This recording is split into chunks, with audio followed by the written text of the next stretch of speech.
Some people believe love is declared in grand pronouncements, in dramatic gestures meant for an audience. They think it's in the diamond ring, the shouted "I love you" across a crowded airport, the whirlwind trip to Paris. I used to think that, too. I thought the strength of a relationship could be measured by the volume of its affirmations. But I've learned that the most profound truths are rarely spoken aloud. They are communicated in the quiet dialects of the soul, in gestures so small and repetitive they become part of the very air you breathe. My partner, Liam, taught me this, though he never intended to. For years, our relationship was a comfortable, happy space built on laughter, shared interests, and mutual respect. But after we were intimate, in the vulnerable quiet of the aftermath, he would do something. Every single time, without fail, he would gently, almost unconsciously, trace the delicate line of my left collarbone with the tips of his first 2 fingers. It wasn't a caress, not in the typical sense. It was a specific, measured, and deeply focused act. And what I didn't know then was that this small, almost imperceptible ritual was an unguarded message from the deepest part of his being. A message his conscious mind was too reserved, too stoic, to ever form into words. This is the story of how I stopped listening for love and started feeling it.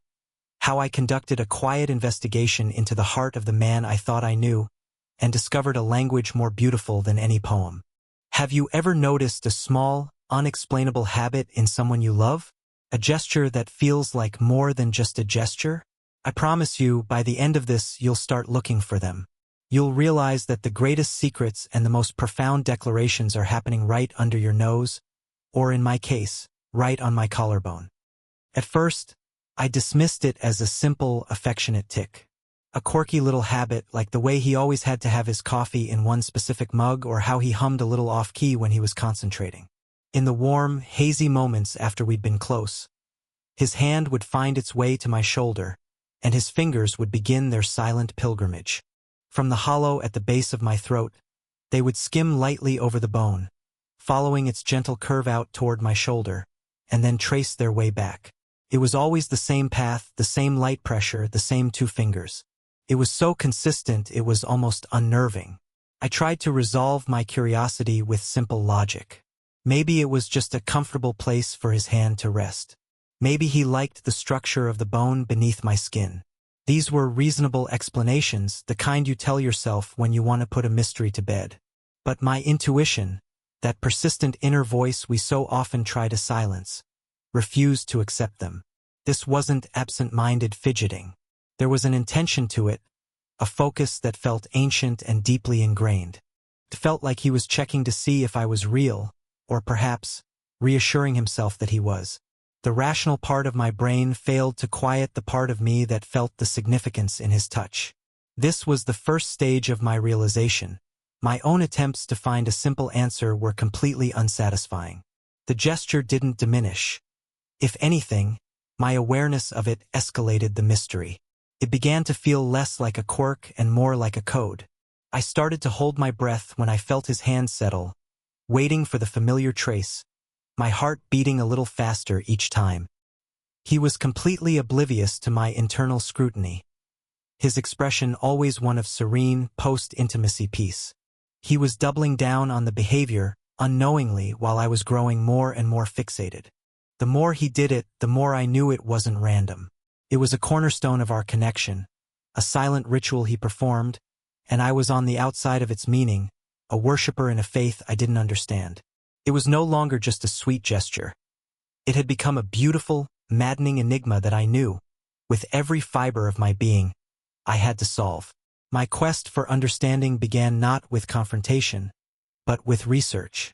I have always been a person who believes that knowledge illuminates the dark corners of the world, and this felt like the darkest, most intimate corner of all. Asking Liam directly felt like a violation. It would be like waking a sleepwalker and demanding he explain his dream. The action was coming from a place beyond his conscious thought, and to drag it into the stark light of conversation felt crude, almost certain to make it vanish forever. So, I turned to my own particular set of skills, a quiet patience and a deep love for the labyrinth of the human psyche. I began my investigation in the most obvious place: books and articles on nonverbal communication. I read about touch, about how different caresses signify different emotions. Comfort, passion, ownership, affection. But nothing quite fit. His gesture wasn't a stroke, a squeeze, or a pat. It was a tracing. It was specific, linear, and repetitive. It was more akin to writing than to caressing. My search led me down a rabbit hole, from pop psychology to dense academic papers on haptics. I learned that the skin is our largest sensory organ, a porous boundary between the self and the world, and that touch is the first language we ever learn. But this was all too general. I needed something that spoke to the specificity, the ritualistic nature of Liam's touch. That was when I remembered a book I'd read in college. It was a dusty tome on symbology, and it had a chapter on the body as a landscape of meaning. My heart quickened. I dug through old boxes in the attic until my fingers, coated in dust, closed around the familiar spine. I stayed up late into the night, a single lamp illuminating the pages, and that's when the investigation truly deepened. I wasn't just researching body language anymore. I was delving into the world of archetypes, of unconscious expression, of the stories our bodies tell without our permission. I was, in essence, becoming a quiet psychoanalyst of my own relationship, gathering clues from the silent landscape of my partner's heart. The breakthrough, the true aha moment, came from an unexpected source. After exhausting my books on general symbology, my search algorithmically led me to the work of Carl Jung. I started reading about his concepts of the unconscious, the shadow self, and the anima and animus. Jung believed that the psyche is always striving for wholeness, for a balance between the conscious and unconscious mind. He argued that when we cannot consciously articulate a profound emotional truth, the unconscious will find a way to express it for us, through dreams, through art, or through symbolic actions. It was this last part that struck me like a bolt of lightning. A symbolic action. It wasn't just a tick, a habit, or a caress. It was a symbol enacted. Liam, a man who was loving and kind but often emotionally reserved, a man who struggled to voice the deepest currents of his feelings, had found another way to speak. His unconscious had created a ritual to communicate what his conscious mind could not. I read deeper, my mind racing. Jung wrote about how the unconscious chooses its symbols with incredible precision. I started to think about the location, the collarbone. It's a fascinating part of the body. It's one of the first bones to begin ossification in the womb. It's delicate and easily broken, a testament to our inherent fragility. Yet it is also a strut, a structural support that connects the arm to the trunk, allowing for movement, for reaching out, for embracing. It protects major arteries and nerves that lead to the heart and the head. Vulnerability and strength. Fragility and structure. The pathway to both the heart and the mind.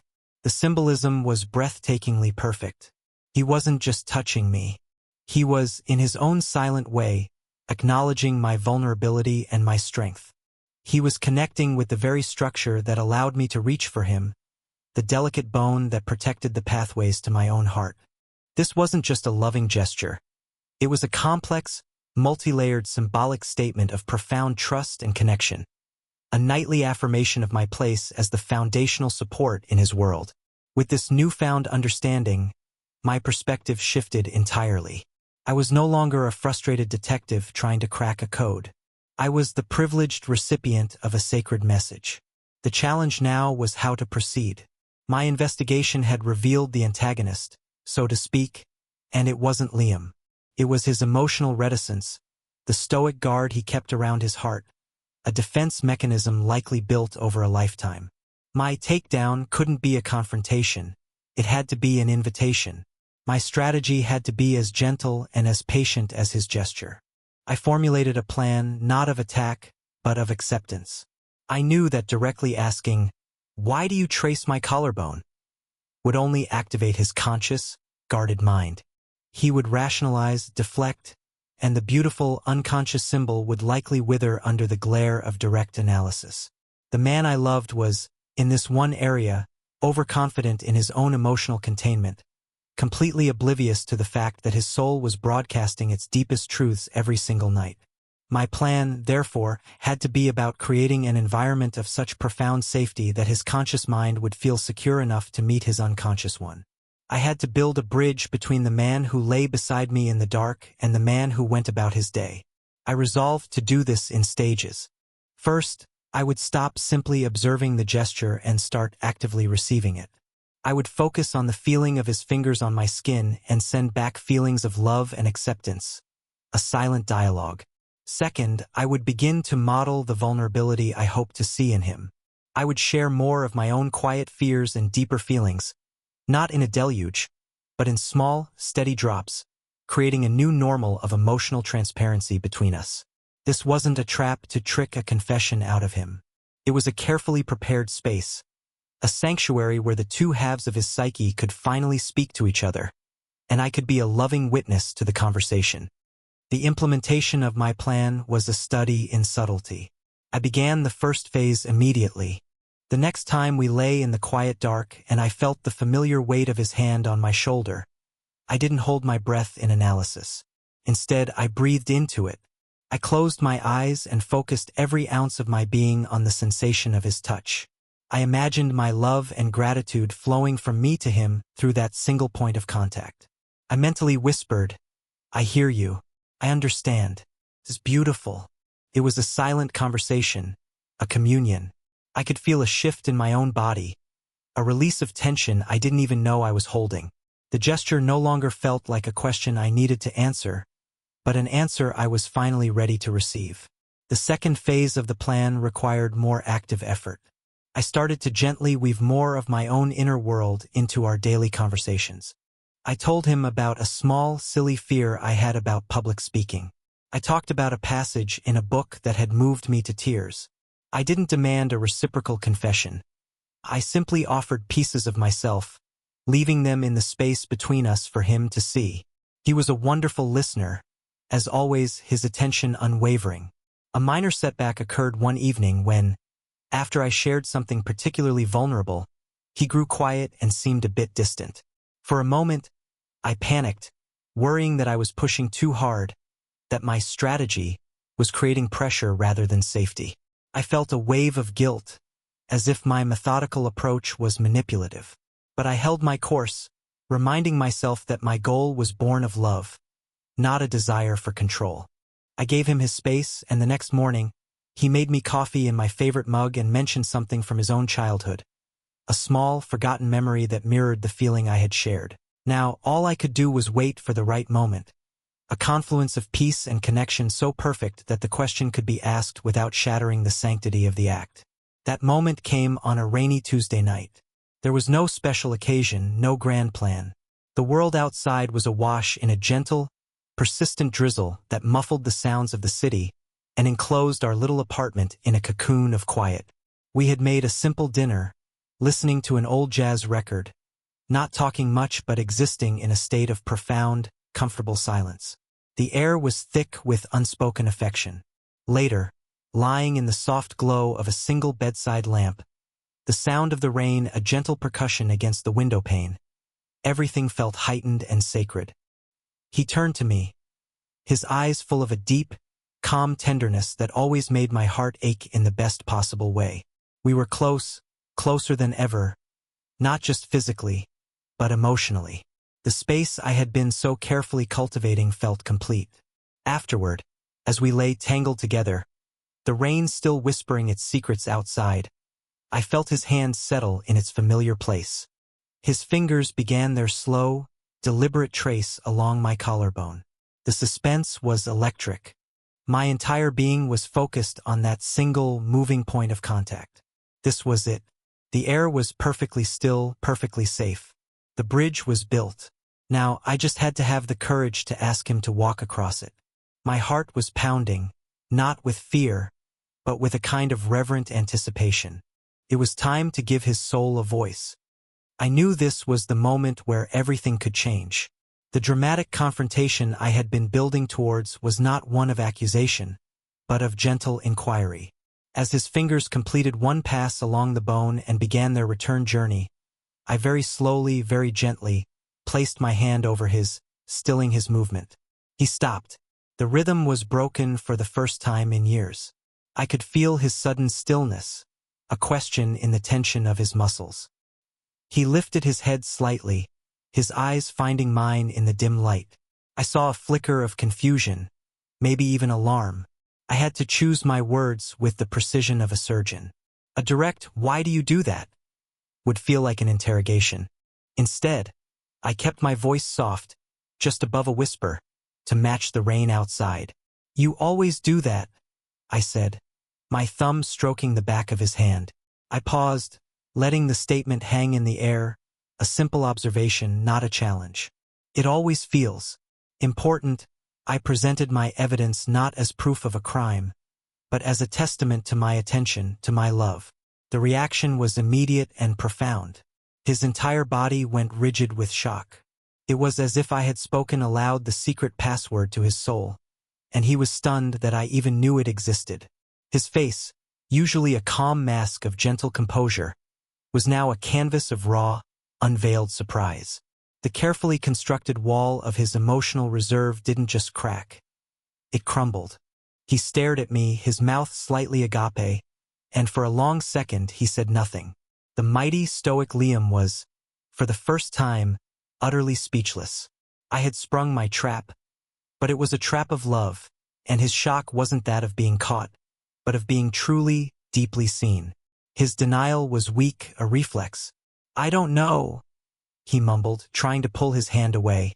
"It's just a thing I do," but I held on gently, my grip a silent plea for him to stay, to not retreat back behind his wall. I looked at him, my expression open and patient, reflecting all the love and understanding I had cultivated over my weeks of research. I saw the conflict in his eyes, the lifelong habit of emotional privacy warring with the sudden, shocking relief of being discovered. The downfall of his defenses was not a violent collapse but a slow, tender surrender. He took a shaky breath and let his hand relax under mine. The story, when it came, was a whispered confession in the rainy dark. It wasn't one story, but a tapestry of memories his unconscious had woven into a single, symbolic gesture. He told me about being a small boy, sick with a fever, and his mother sitting on his bed, stroking his forehead to soothe him. The gesture was similar, a repetitive, calming touch. Then he spoke of the family's old golden retriever, a dog he had loved with all his heart, who would rest his heavy head right on that same spot on Liam's chest, the collarbone a perfect pillow. The dog's breathing would be a steady, comforting weight. It was a place of unconditional love, of safety from sickness, of pure, animal comfort. He had never connected these memories. They were just buried sediments of his past. His gesture wasn't for me, not entirely. It was for him. By tracing my collarbone, he was unconsciously checking for the foundations of his own safety. He was touching the part of me that, to his soul, represented home. It was his way of saying, "You are my comfort from the fever of the world. You are my unconditional safe harbor. With you I am home." Tears streamed down my face as I listened, not tears of sadness, but of overwhelming, shattering love. The mystery was solved, and the truth was more beautiful than anything I could have ever imagined. The aftermath of that conversation was like the world after a cleansing rain. The air was clearer, the colors more vibrant. Our relationship, which I had always considered strong, was fundamentally transformed. We had moved from a place of loving companionship to one of profound, soul-level intimacy. The final consequence for the antagonist, Liam's emotional guardedness, was that it was no longer needed. By seeing and accepting his most unconscious, vulnerable gesture, I had given him permission to be whole. He began to talk more about his feelings, not in dramatic monologues, but in the quiet, steady way that was true to him. The invisible barrier was gone. The broader impact was that our entire language of love changed. We became fluent in the small things. I noticed the way he'd make my tea in the morning, a silent, "I'm thinking of you." He noticed the way I'd touch his shoulder as I walked past his chair, a quiet, "I'm here." The tracing of my collarbone didn't stop. If anything, it became more frequent, but now it was different. It was conscious. It was a shared secret, a deliberate affirmation. Sometimes, as he did it, he would meet my eyes and smile, a knowing look passing between us. We had a language that was entirely our own. In my final reflection, I learned the most important lesson of my life. The soul speaks in whispers. It communicates in symbols, in habits, in the quiet rituals we perform when we think no one is watching. The grand gestures are for the world, but the small gestures are for the heart. Jung was right. The psyche craves wholeness, and love is the safest laboratory in which to find it. My journey into the heart of my partner was a journey into the heart of love itself. So, I'll ask you again, what are the secret languages in your own life? What are the quiet gestures you've been dismissing as mere habit? I encourage you to look closer. Listen with more than just your ears. You might just discover that the most beautiful love story you'll ever know is being told to you, silently, every single day.